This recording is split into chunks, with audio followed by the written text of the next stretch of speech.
다행히 2차 사고는 없었지만 제보자의 차량은 한눈에 보기에도 파손 상태가 심각합니다. 충격이 컸을 텐데 당시 상황 기억하시나요? 그때 당시에 잠깐 기절했다가 차에서 어떻게 나왔는지 기억 안 나요, 지금은. 사고 나고 몇 시 후에 차를 가서 봤는데 운전석 쪽 문이 안 열리더라고요. 이거 어떻게 열고 나왔지, 제가. 운전석 바로 뒤까지 밀고 들어왔던 버스. 사고 원인은 바로 졸음 운전이었습니다. 다행히 버스에 승객은 없었는데요. 졸음운전은 운전자 최대의 적입니다. 하지만 조금만 더 신경 써서 자신의 상태를 점검한다면 사고를 막을 수도 있겠죠. 졸리면 반드시 쉬어가십시오. 예. 여기는 전라남도 고흥입니다. 제보자는 지금 아내와 함께인데요. 자, 그런데 지금 위험합니다. 갑자기 반대편에 굴착기가 넘어오면서 제보자의 차량이 균형을 잃고 말았습니다. 어떻게 된 일일까요? 가지고 다시 재포장을 하는 그런 공사였어요. 그 덤프트럭 뒤에서 갑자기 나타나 버리니까 얼마나 놀래가지고 핸들을 꺾었는데 그냥 완전히 쳐버렸죠. 굴착기와 직접적인 충돌만 없었을 뿐 파손이 심각한데요. 어떻게 과실을 인정하던가요?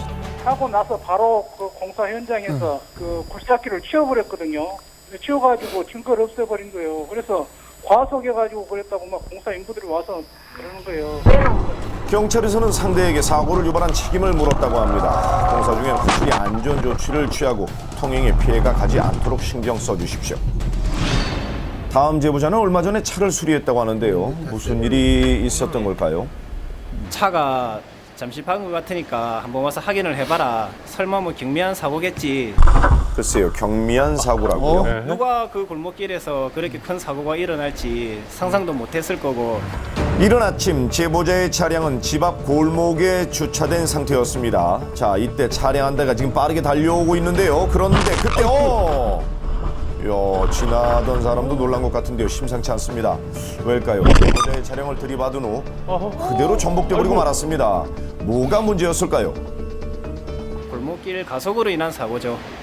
엄청 빨리 달리더라고요. 그러네요. 영상을 보니까. 골목길에서는 애들이나 뭐 갑자기 튀어나올 수도 있으니까. 그럼요. 현장 사진입니다. 좁은 골목길에서 빠르게 달린다면 순간적인 상황에 대처할 수 없게 되죠. 인사사고의 위험도 큽니다.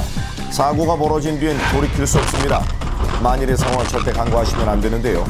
골목길에서는 반드시 서행운전 부탁드립니다. 경기도 평택입니다. 제보자의 차량이 신호에 맞춰 지금 멈춰서는데요. 잠시 후 차가 움직이는데 보셨나요? 갑자기 달려나온 차량이 흰색 차량과 충돌하면서 차가 완전히 뒤집혀 버렸습니다. 제보자가 가까이 가서 상태를 확인했다고 하는데요. 차량에 있던 운전자는 어떻던가요? 잘못됐는지 알고 꺼내드릴 때 좀 긴장을 많이 했죠. 저 말고도 주위에 공사하시던 분이나 이런 분들도 몇 분 오셨었거든요. 약간 의식이 좀 들어오시길래 앉아 계시라고 그랬죠. 어디 부러지거나 그랬으면 안 되니까요. 사고 원인은 뭐였을까요? 신호등이 녹색으로 지금 바뀌었습니다. 좌측에서 달려오던 차량의 신호 위반이네요. 교통신호는 생명의 약속이죠. 꼭 지키셔야 합니다.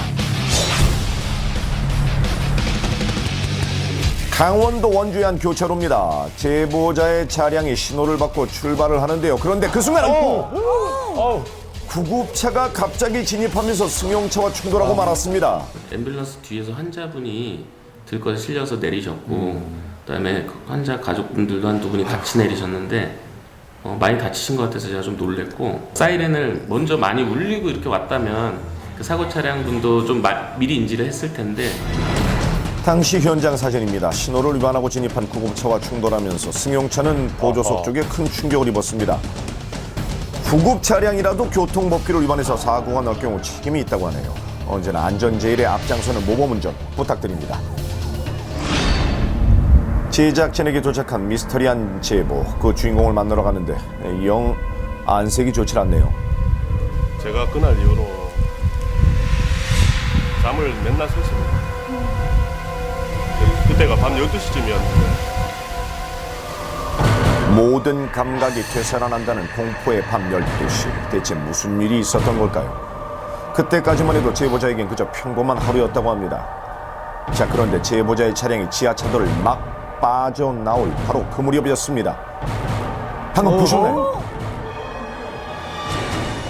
제보자가 어둠 속에서 갑작스럽게 맞닥뜨린 건 이게 대체 뭔가요? 아, 정말 섬뜩한데요. 한복을 입었는데